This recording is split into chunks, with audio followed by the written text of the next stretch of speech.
Saya divonis oleh psikiater mengidap anxiety, gelisah yang berlebihan mungkin ya. Kemudian saya selalu merasa cemas kalau bertemu banyak orang, takut pergi sendiri. Tetapi Quran surah Al-Anbiya 83, alhamdulillah kecemasanku berkurang. Pertanyaannya, bagaimana caranya supaya anxiety itu tidak pernah kambuh lagi? Gini, Quran surah ke-51 ayat 49. Wa min kulli syai'in khalaqna zawjaini la'allakum tadhakkarun. Segala hal itu aku ciptakan, kata Allah, berpasangan, supaya engkau sadar cuma aku yang tidak punya pasangan. Sehat lawannya apa, Bu? Sakit. Senang lawannya apa? Sedih. Gelisah lawannya apa? Tenang. Maka kalau ada kegelisahan, kecemasan berlebihan, apa yang disebut dengan anxiety ini, maka cari lawannya. Apa lawannya? Tenang. Amalan apa yang banyak memberikan ketenangan, itu terapinya. Apa dalam Quran? Ayat-ayat dan amalan yang membantu menghadirkan ketenangan. Satu, saya tulis cepat. Dan saya sudah pernah sampaikan ini, dan alhamdulillah insya Allah banyak manfaatnya. Satu, Quran surah 13 ayat 28. Amalannya dua, Quran surah ke-20 ayat 14. Tiga, Quran surah ke-4 ayat 103. 4, Quran surah ke-15 ayat 9. 5, Quran surah ke-54 ayat ke-17, 22, 32, 40. Ini untuk anxiety atau kecemasan berlebihan.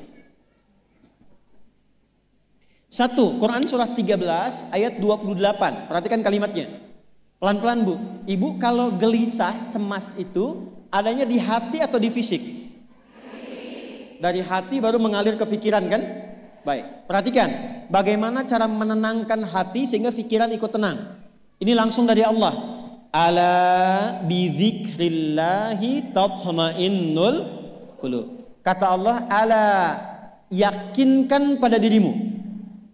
Fokus.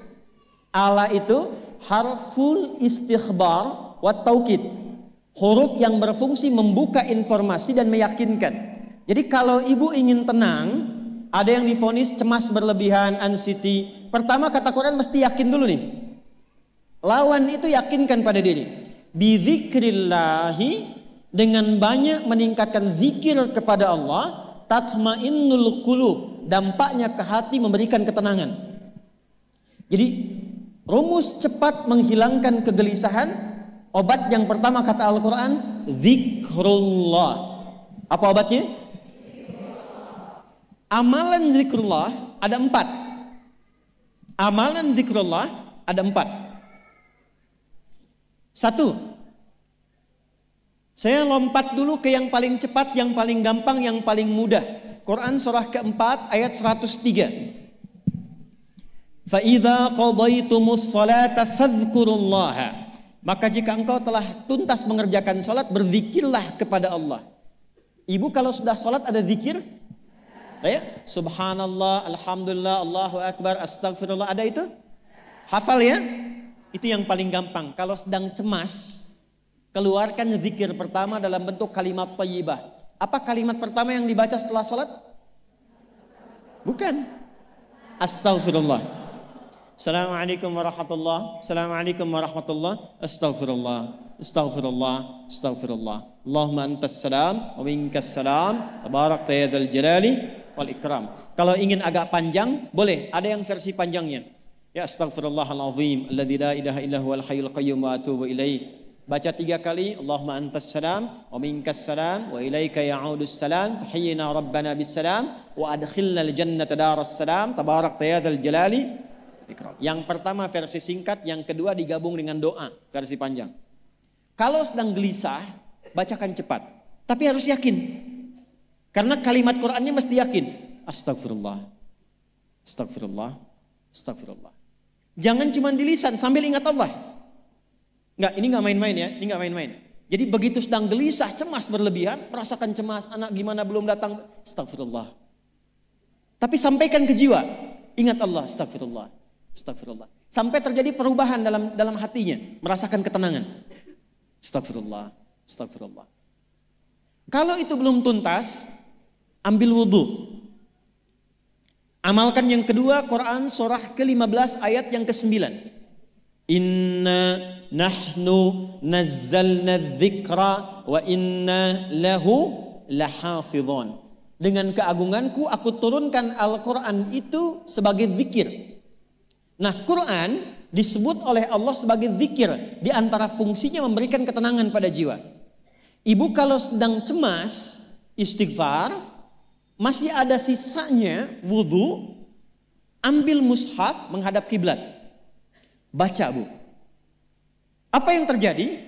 Nanti akan terjadi Quran surah ke-8 ayat kedua. Saya belum tuliskan karena ini detailnya. Innamal mu'minuna alladzina idza dzukirallahu wajilat qulubuhum wa idza tuliyat 'alaihim ayatuhu zadatuhum imana wa 'ala rabbihim yatawakkalun. Sepanjang ada insan beriman, kata Allah, dia dibacakan kepadanya Quran atau bahkan dia membaca sendiri, akan ada getaran pada jiwanya, meningkat imannya, tersambung hubungannya dengan Allah. Yang paling dahsyat, ibu ambil wudhu, buka mushaf, baru dibuka mushafnya, kok tiba-tiba ayatnya sesuai dengan apa yang kita rasakan. Kadang terjadi begitu. Lu tiba-tiba ibu baca aja ibu baca. Tapi bacanya bukan cuma di lisan, sambungkan lisan dengan kolbu. Kalau tahu, cari surat-surat yang sesuai dengan kebutuhan. Misal, maaf ya Bu ya, ada yang menganggap misalnya ibu nggak punya kelebihan, ditinggalkan oleh teman, dikecilkan bahkan oleh pasangan sendiri, buka surat Ad-Duha, buka surat Al-Insyirah. 2 aja dulu. Baca dengan tulus, mengalir ke hati. Begitu ibu bacakan Wad-Duha wal-laili idza saja ma wadda'aka rabbuka wa ma. Perhatikan, rasakan surah itu diturunkan untuk ibu. Karena begitulah cara baca Quran. Kata para ulama, kalau kita ingin merasakan kenikmatan baca Al-Quran, rasakan saat baca surat itu diturunkan untuk kita. Maka cara bacanya akan beda. Wadduha, demi segala kenikmatan yang telah aku berikan kepadamu, seperti engkau nikmat merasakan cahaya duha, aku bersumpah. Walaili idza saja, dan demi semua kesulitan yang kau rasakan sekarang seperti gelapnya malam. Ma wadda'aka rabbuka wa ma qala. Hei, tanamkan pada hatimu yang paling dalam, aku tidak akan pernah meninggalkanmu dan engkau tidak seperti apa yang orang-orang lain katakan. Kalau ibu rasakan baca Quran seperti itu, hilang gelisah. Masih ada lagi kegelisahannya. Menghadap ke arah kiblat, tunaikan sholat. Sholatnya apa saja? Sesuai dengan waktunya. Kalau duha, duha. Kalau nggak ada waktu khusus, ambil wudhu, sholat mutlak. Sholat wudhu. Menghadap ke kiblat. Lalu maaf, saya tutup. Saat sujud, tumpahkan semua kegelisahan itu dalam sujud. Tumpahkan semua sampai air matanya mengalir. Gak apa-apa, tumpahkan semua. Nanti rasakan perubahan yang terjadi setelah sholat tuntas dikerjakan. Karena sholat mengumpulkan semua jenis zikir ini. Istighfar ada dalam sholat? Ada. Ya, ibu ruku sujud baca istighfar. Subhanakallahumma bihamdika Allahumma ighfirli. Subhanallah ada? Alhamdulillah ada? Allahu Akbar ada? Dalam sholat baca Quran? Al-Fatihah itu Quran. Semua ada. Sudah? Yang terakhir, biasanya kalau sudah selesai sholat, ketenangan awal itu muncul. Tapi setelah itu kadang-kadang muncul lagi, kalau belum tuntas semua. Maka praktekkan isi surat Al-Insyirah. Ini penutupnya. Inna ma'al usri fa inna ma'al usri. Apa artinya insyirah? Insyirah itu suasana hati yang lapang, selapang-lapangnya seakan-akan gak ada beban lagi. Maka kata Allah, kalau hatimu ingin lapang dan tidak pernah merasakan ada beban lagi, maka perhatikan. Alam nashrah. Hei, masa engkau merasa cemas, gelisah dan berlebihan hanya karena masalah yang sekarang kau hadapi? Bukankah dulu banyak ribuan masalah yang telah aku selesaikan? Jadi kalau ibu mengalami masalah sekarang, jangan sampai larut sedih dengan masalah yang sekarang. Yakin dulu pun banyak masalah selesai juga. Alam nashrah. Lalu apa yang harus dilakukan? Kata Allah, seberat-beratnya beban, tanamkan keyakinan pada jiwamu. Inna ma'al usri, semua ini pasti selesai. Pasti ada solusinya. Pasti selesai. Inna ma'al usri yusra itu bahasa singkatnya begini, pasti selesai. Pasti tuntas. Yakin Allah sudah jamin pasti tuntas. Jelas? Jadi kalau sedang punya persoalan, yakinkan pada diri kita masing-masing, ini pasti selesai. Insya Allah ada solusinya. Nggak mungkin Allah titipkan kalau saya tidak sanggup menjalaninya. La yukallifullahu nafsan illa, maka lakukan yang ini dan secara kontinu. Terapinya ini aja. Terapinya ini aja.